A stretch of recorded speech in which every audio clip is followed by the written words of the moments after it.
Everyone, this is update for December 11th, 2022, day 291 of the war, and of the date update. So this is going to be catch-up update for 9, 10, and 11. And I'm just going to focus very purely on the military situation or situation in Ukraine in general. I'm not going to discuss general and strategic topics just in order to catch up on what's going on.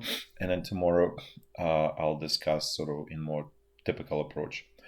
So first of all, about Ukrainian power grid, still hanging in very difficult situation, very poor situation. There is some help from other countries coming. It's obviously not what is needed, but in terms of transformers, that's what I mean, to really renew the power grid. What happens, it's more of power generators, sort of like more portable, 5, 10 kilowatts, larger ones for hospitals and so on. So that allows to somehow survive in horrific conditions. Nevertheless, it's possible to survive. Now let's switch to the walk through the front line.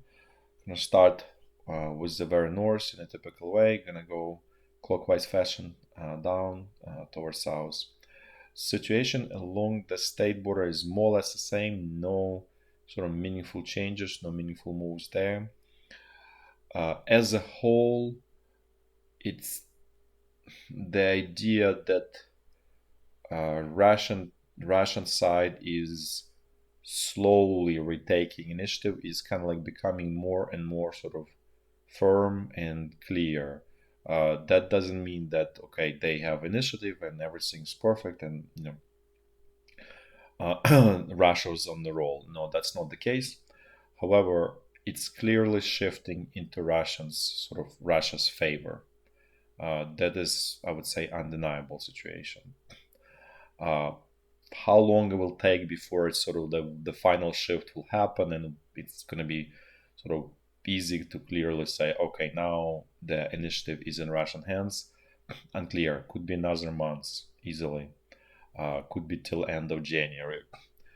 But the idea that there is high probability of the Russian offensive sometime in January, I would say second half of January, maybe even beginning of the February, is very high. Possible that happens much earlier. This is obviously all probabilities. You never know for sure in the war. Anything. Well, actually, to be fair, in life too. By the way, so there's not much of a difference between war and life in general. So now let's jump to the North Luhansk front line. Things here are pretty active uh, and have been active. So I was just showing for what's going on past couple days, but it's very clear here that Russian troops are on sort of in offensive mode. They no longer sort of hanging on to the front line, just trying to hold the line. Now they actively pushing Ukrainian troops in the other direction. There was quite a bit of Russian attacks here over this 3 days. I'm just showing sort of kind of like most recent situation, but overall, there's clear change in the tone here.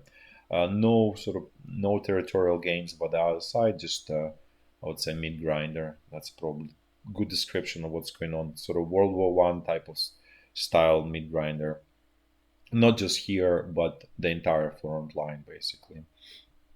Now let's jump to um, North Donbass front line.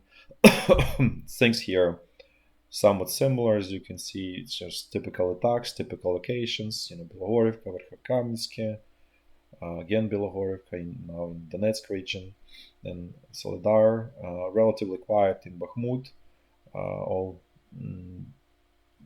because probably Russian side is preparing for launch another something relatively large attack.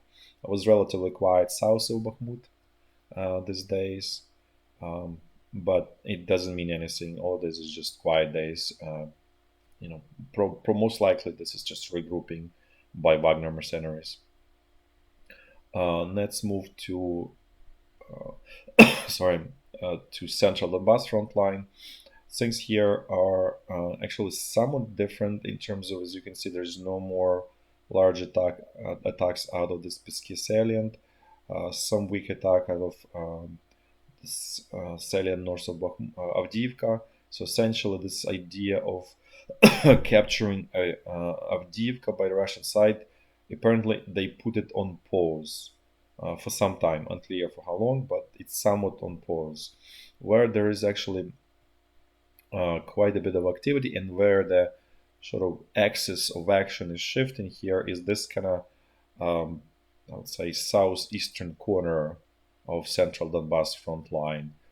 Specifically, so you can see Russian troops continuing stubbornly attacking Marinka and Novomykhailivka without much success. If you remember, they were attacking Vuhledar. They dropped the idea because it's literally suicidal attack. They captured Pavlovka, costed a lot of lives. There were some losses also on Ukrainian side, but now continuing attack on to Vuhledar will just, the losses will be astronomical. So they dropped the idea and they shifted focus, and now they're attacking Velika Novosilka. And the idea is basically, okay, we cannot penetrate here straight, let's just take it from the flanks. And that's part of it. This Novomykhailivka and Marinka is kind of like another sort of side of it, right? Most likely, this is pretty firm here in Marinka Novomykhailivka, so very low chances of anything. Vuhledar is obviously very, as I said, very clear. Velika Novosilka is remains to be seen, but it's pretty good, decent, strong point by Ukrainian forces. It's being sort of since end of April, I think the front line sort of stabilized here. Actually, let's look from a perspective of the Zaporizhya front line, because we're gonna understand a little bit better.